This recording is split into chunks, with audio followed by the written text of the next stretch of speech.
എല്ലാവർക്കും നമസ്കാരം. ഇന്ന് നമ്മൾ അയില മീൻ വെച്ചിട്ട് ഒരു ഫിഷ് ഫ്രൈ ആണ് തയ്യാറാക്കുന്നത്. ഇത് എളുപ്പത്തിൽ തയ്യാറാക്കാൻ പറ്റുന്ന ഒരു ഫിഷ് ഫ്രൈ ആണ്. നമ്മുടെ വീട്ടിലുള്ള ഇൻഗ്രീഡിയൻസ് ഒക്കെ വെച്ചിട്ട് എളുപ്പത്തിൽ ഒരു ഫിഷ് ഫ്രൈ. നമുക്ക് പല രീതിയിൽ ഫിഷ് ഫ്രൈ തയ്യാറാക്കാം. അത് ഞാൻ ഓരോ വീഡിയോസായിട്ട് ഇടാം. ഓരോ മീനിനനുസരിച്ചിട്ട് മസാലകൾ വ്യത്യാസം വരും, അല്ലെങ്കിൽ ഓരോ നാടിനനുസരിച്ചിട്ട് വ്യത്യാസം വരും. ഇത് ഒരു എളുപ്പത്തിൽ തയ്യാറാക്കാവുന്നൊരു മെത്തേഡാണ്. അപ്പോൾ എല്ലാവരും ഒന്ന് കണ്ടു നോക്കൂ.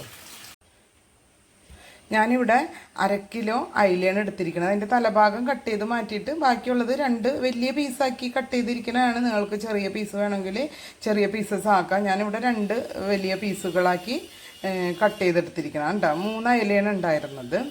ഓക്കെ, ഇനി നമുക്കിതിൽ ചേർക്കാനുള്ള ഇൻഗ്രീഡിയൻസ് എടുത്തു വയ്ക്കാം.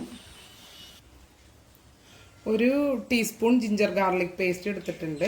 ഇനി 1 ടീസ്പൂൺ മുളക് പൊടി, 1/2 ടീസ്പൂൺ കുരുമുളക് പൊടി, 1/4 ടീസ്പൂൺ മഞ്ഞൾപ്പൊടി, 1/4 ടീസ്പൂൺ കായം, പൊടിച്ച കായം കേട്ടോ. ഇത് അങ്ങനെ തന്നെ വാങ്ങിയതാണ്. 1 ടീസ്പൂൺ ഉപ്പ്, 1 ടേബിൾ സ്പൂൺ വെളിച്ചെണ്ണ, 1.5 ടീസ്പൂൺ വൈറ്റ് വിനീഗർ അല്ലെങ്കിൽ ലൈം ജ്യൂസ് ഉണ്ടെങ്കിൽ അത് ആഡ് ചെയ്യാം കേട്ടോ. എന്നിട്ട് ഇനി നമുക്കിതൊന്ന് നന്നായിട്ട് മിക്സ് ചെയ്യാം.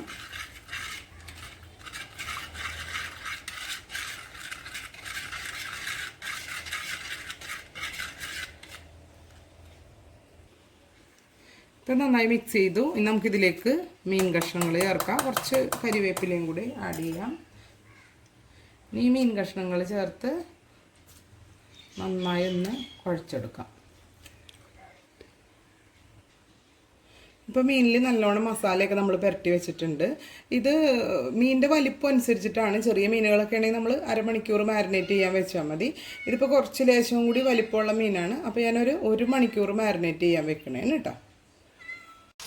നമുക്കിനി മീൻ വറക്കാനായിട്ട് വെക്കാം. ഞാനൊരു ചുവട് കട്ടിയുള്ളൊരു ചട്ടി വെക്കണം. ഇരുമ്പിൻ്റെ ചട്ടിയാണ് ഏറ്റവും നല്ലത്. നോൺ സ്റ്റിക്കിലും ചെയ്യാം. പക്ഷെ എപ്പോഴും ഇതുപോലെ കട്ടിയുള്ള പാനിൽ സിമ്മിൽ വളരെ ചെറിയ തീയിൽ വറുത്തെടുക്കുമ്പോഴാണ് മീൻ രുചി വരുന്നത് കേട്ടോ. അപ്പോൾ നമുക്കിതിൽ പാകത്തിൽ വെളിച്ചെണ്ണ ഒഴിച്ചു കൊടുക്കാം.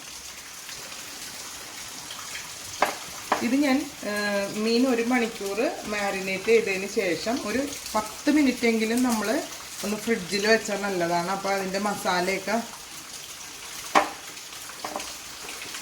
അധികം അങ്ങ് പോവാണ്ട് ഇരിക്കും. എനിക്കധികം നേരം വെക്കാൻ പറ്റിയില്ല. നിങ്ങൾ ചുരുങ്ങിയതൊരു 10 മിനിറ്റെങ്കിലും വെക്കാം കേട്ടോ.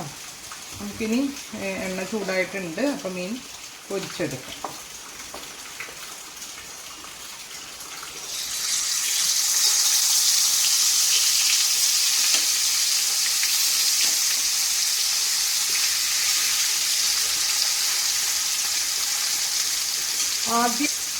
ആദ്യം തീ ഒന്ന് ഒരു മീഡിയം ഫ്ലെയിമിൽ ഇട്ടിട്ട് വെളിച്ചെണ്ണ നന്നായി ചൂടായതിന് ശേഷം ലോ ഫ്ലെയിമിലോട്ട് ആക്കിയത് വേണം മീൻ ഇടാനായിട്ട് ഇട്ടാം. എന്നിട്ട് ആ ലോ ഫ്ലെയിമിൽ ഇരുന്ന് സാവധാനം കുക്കാവണം. മീൻ കുക്കാവണത് ഭയങ്കരമായിട്ട് കുക്ക് ആയി വന്നു കഴിഞ്ഞ് കഴിഞ്ഞാൽ, അല്ലെങ്കിൽ ഞങ്ങളുടെ നാട്ടിലൊക്കെ ഇങ്ങനെ മൊരിഞ്ഞ് വരുന്നത്, അങ്ങനെ മൊരിച്ച് നമ്മൾ മീൻ എടുത്തു കഴിഞ്ഞാൽ ആ മീനിൻ്റെ രുചി നിങ്ങൾക്ക് മനസ്സിലാവില്ല. അപ്പോൾ അത് മീൻ കുക്കാവേണ് വേണ്ടത്. കുക്ക് ചെയ്ത് എടുക്കുമ്പോഴാണ് ആ മീനിൻ്റെ ടേസ്റ്റ് നിങ്ങൾക്ക് കഴിക്കുമ്പോൾ ഫീൽ ചെയ്യുള്ളൂ. ചിലർക്ക് ഇങ്ങനെ മൊരിഞ്ഞത് കഴിക്കണം എന്ന് പറയും, മൊരിച്ചെടുക്കാൻ പറയാറുണ്ട്.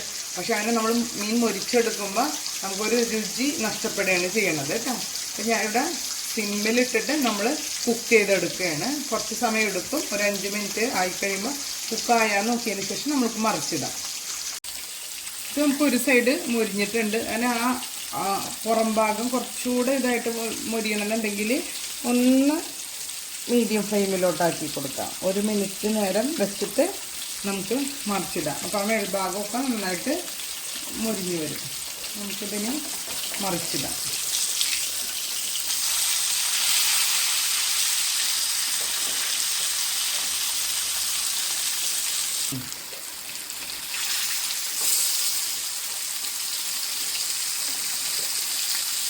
കണ്ട ഇതുപോലെ ചെയ്ത് കഴിഞ്ഞാൽ നമുക്ക് ആ മുകൾ ഭാഗം ലേശം ഒന്നിങ്ങനെ മൊരിഞ്ഞിരിക്കും, ഉള്ളു നല്ല കുക്കഡും ആയിരിക്കും കേട്ടോ. അപ്പോൾ ഈ രീതിയിൽ ചെയ്യാം. ഇനി വീണ്ടും സിമ്മിലിടാം, ഒരു 5 മിനിറ്റ് കുക്ക് ചെയ്തെടുക്കാം കേട്ടോ. ഓക്കെ, പിന്നെ നമുക്കത് 2 വശം ഒന്ന് വെന്ത് വരട്ടെ, അതിന് ശേഷം എടുക്കാം. നോക്കിയേ, ഇത് നന്നായി 2 സൈഡും നന്നായി വെന്ത് വന്നിട്ടുണ്ട്. അപ്പോൾ ഞാൻ എടുക്കണേണ് കേട്ടോ. കണ്ടോ, ഈ ഒരു രീതിയിലാണ് ഞാൻ മീൻ ഫ്രൈ ചെയ്തെടുക്കണത്. എല്ലാവർക്കും ഇഷ്ടമായിട്ടുണ്ടെങ്കിൽ ഇതേ രീതിയിൽ ഒന്ന് ട്രൈ ചെയ്ത് നോക്കാം. ഓക്കെ.